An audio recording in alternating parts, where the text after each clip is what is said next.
Hey, what's up everybody? Tommy Kraft here, writer, director, executive producer on Star Trek Horizon. I am the man behind it all, or the one in 21 and 1. Oh, that's someone else. But anyway, here to bring you the 11th Star Trek Horizon video blog. If you saw the last video blog, I was talking about some scenes from the film and my basic process and how I go about creating those scenes.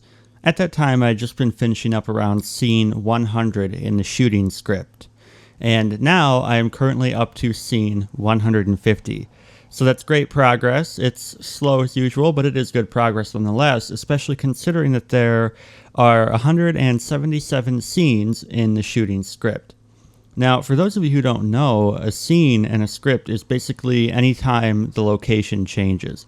So sometimes a scene can be anywhere from 3 to 5 pages. We usually try to keep them shorter, down around 2 to 3, or sometimes they can even just be a line or two. For example, what we're seeing here, when you just briefly switch locations to show an action or an event in another scene.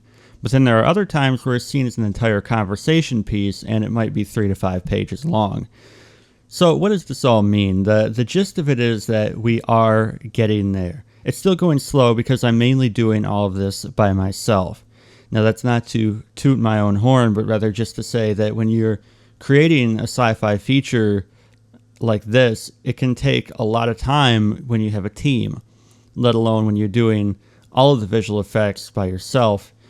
And on top of that, the sound guy I was going to have work on the film, Matt Ratzel, has unfortunately had to leave the project, so I will have to be taking on sound design duties myself as well. It's certainly something I feel capable doing. It's just going to add more time to the film. And I'll be starting sound design at the very end of the process of visual effects. So the way that works is once I finish all the visuals in the film, and basically the entire film is shot on green screen minus 2 scenes.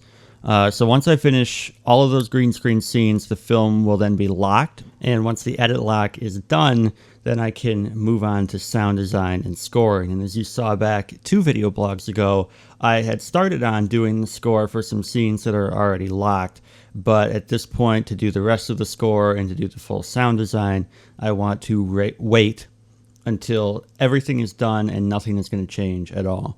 And that being said, if there's anybody out there who is a sound designer who likes doing sound effects and stuff like that, feel free to get in touch, leave a comment on the video, head over to our website, shoot an email via the contact form, or hit us up on Facebook. Any help would be greatly appreciated on the project. And now finally, before I leave you, I have a brand new shot from the film. This is an establishing shot. This is another example of a scene where in the script you might say scene 142, establishing shot, scene 143, interior such and such. So this is an example of an entire scene. And so I hope you like this new shot that I'm going to show you. And with that, I will bid you adieu. Thank you for watching and for staying tuned, especially for those of you who have been waiting for the film for so long. I originally wanted to have it out last winter, and that just turned out to be really overly ambitious, especially considering I'm doing so much of this myself. I would like to have it out this winter, but, especially now that I have to do sound design, unless that changes, I don't know. There's not that many scenes left. There's 22, but these last scenes are the climax of the film, so they are going to take longer. Going to be a lot more work than your average conversation scene. So it's not something that can be easily timed out. So I'm hoping for this winter, but who knows? It really just depends on a lot of variables and how much time I have with other work that I'm doing as well. So thank you again for watching, and if you have any questions, leave a comment or shoot us an email, and I will be happy to get back to you. Until next time, live long and prosper.